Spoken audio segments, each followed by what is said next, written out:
temporal static had a coppery tang that Dusty Silas McCrae couldn't ignore.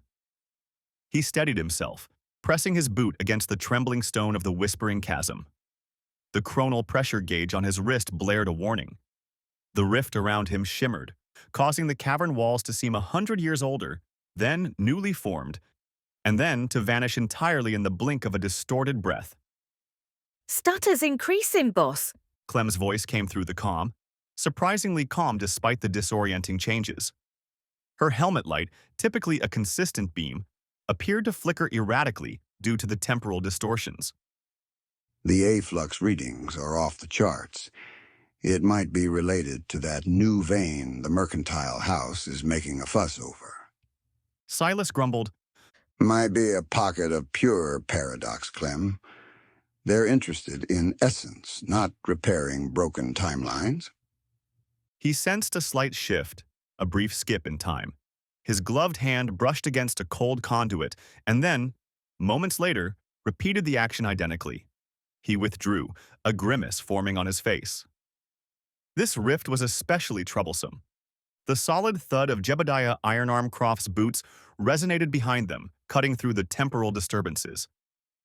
Jebediah was their stabilizing force, a man whose imposing physicality and calm demeanor seemed to challenge the disorder of the rifts.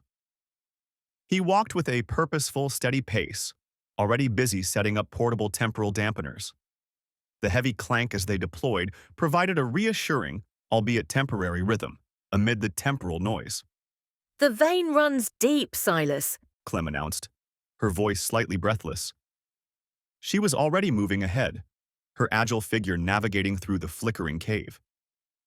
Clem had an uncanny ability to locate the richest deposits, almost as if she could sense the breathing of the rifts, as Silas described it. Her glimmering scar, a faint temporal reminder from a previous near miss, was probably glowing like a beacon at the moment. Be careful, Clem. Don't overreach. Silas cautioned, his voice gritty. He trusted her more than anyone else in Aeonfex, but the chasm was notorious. It was a recent find, wild and unpredictable, offering huge amounts of harmonic chronal dust, yet subject to sudden changes. The Royal Horologic Society had given careful warnings, and the Order of Avum Providence referred to it as a tear in the causal stream. Meanwhile, the chronal mercantile house only saw a chance for profit. They ventured further into the depths. The cavern walls emitted an eerie light, transitioning from a faint mineral glow to a piercing, time-bending brilliance. That's when the whispers began, initially soft, like a breeze through ancient ruins. Silas recognized them, snippets of past dialogues, traces of vanished lives, the spectral imprints of data left adrift in time's chaotic flow. This was one of the many causes why some miners lost their sanity, whispering to themselves even back in Avum City. This was unlike anything he'd experienced before. The whispers intensified, merging together until he clearly heard his own voice. No, not like that, lad. He remembered being told, the words reverberating from years past when he was the young, awkward apprentice receiving guidance. Then came The sum is always the sum. a snippet from a math problem he had wrestled with during his younger days. The rift was replaying moments from his personal history. Boss, things are getting hectic. Clem said with a tense voice. My suit's dampeners are struggling with a full-spectrum bleed-through, and that hum. The hum grew louder, shifting from a low vibration to a piercing, almost unbearable screech. It emanated from the radiant crystal vein ahead, the origin of the harmonic chronal dust. The vein appeared to breathe, subtly expanding and contracting with a disturbing rhythm. The whispers intensified, transforming from mere echoes into a distinct voice, a clear, urgent warning. Don't break the seal. It will unravel. The words echoed not just through his comm device, but directly in his mind, sharp and clear amidst the temporal turmoil. It was a shard, an exact and flawlessly maintained slice of time. Maybe it was the last cautionary message from a former researcher of the Royal Horologic Society who had perished during an earlier, unrecorded expedition into this same rift. Or even more ominously, it could be a warning of a disaster yet to come. Jebediah let out a grunt as he advanced, his powerful extraction drill buzzing and poised for action. Looks good, stable enough. He muttered, ignoring the murmurs around him.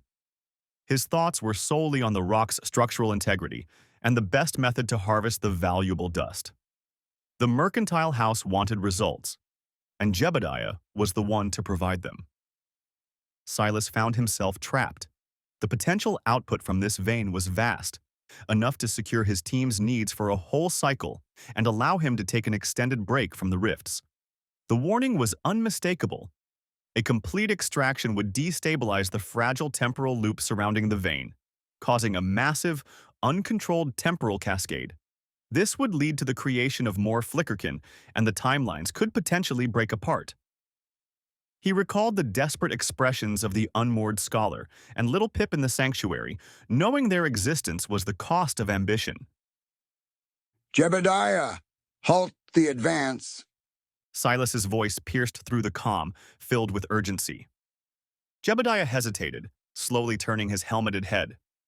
Chief? Micro-extractor, type gamma shield. We're collecting a sample, not digging out the entire vein, just the surface layer. Silas ordered, his tone steady despite the temporal interference that made his voice sound like a series of overlapping echoes. Clem, always sharp, understood immediately. Got it! Just enough for analysis. She hurried to grab the smaller, more precise sampling device. Jebediah paused briefly before giving a nod, relying on Silas's decision. He put aside the hefty drill and chose the more precise micro-extractor. The murmurs surrounding the crystal grew louder, turning into a chaotic mix of disjointed voices and fragmented images as the energy surged to a peak. Silas urgently and precisely gestured to Jebediah, instructing him on how to maneuver the micro-extractor to obtain a tiny, perfectly stable sample from the crystal's outermost section, carefully avoiding its dangerously unstable center. The air around them shimmered, dense and heavy. As soon as they finished the extraction, an agonizing scream echoed from deep within the vein, only to stop suddenly. The luminous crystal flashed one final time before dimming and sealing itself with a resonant thump, turning dormant and too perilous to attempt extracting from again. Go, now! Clem shouted. They rushed back to the rift skiff as the chasm rumbled ominously behind them, the entire entrance collapsing as rocks and temporal static sealed it shut permanently. They barely made it out, their skiff swaying violently from the sudden shifts, its stabilizers straining against the closing temporal rift. When they returned to the surface camp, the cold air felt almost normal. Jebediah quietly checked their equipment and gave Silas a rare, barely noticeable nod of approval. Meanwhile, the mercantile house representative was already upset about the lost opportunities, but the quality of their small, perfectly preserved sample was indisputable. When Penelope Viridian and Alistair Vance presented the sample to the Royal Horologic Society, they were completely captivated. The sample held not only the harmonic chronal dust, but also a flawlessly preserved temporal warning that echoed through time. Silas explained the anomaly clearly, detailing the self-referential loop and the urgent plea they had received, highlighting how they had prevented a catastrophic temporal cascade. His decision had saved an entire timeline. Silas faced them, the gleam of his scar throbbing with a consistent, almost content beat. The temptation of the deeper, untamed paths was still there, a perpetual siren's song. He had forfeited a hefty bonus, but he had acquired something different. Was that a narrow escape, Dusty? Clem inquired afterward, as they observed the suns dipping below the sprawling mechanical city. Silas gazed at the luminous urban landscape, its magnificent structures crafted from reclaimed time. Indeed, he grumbled. That one almost did me in.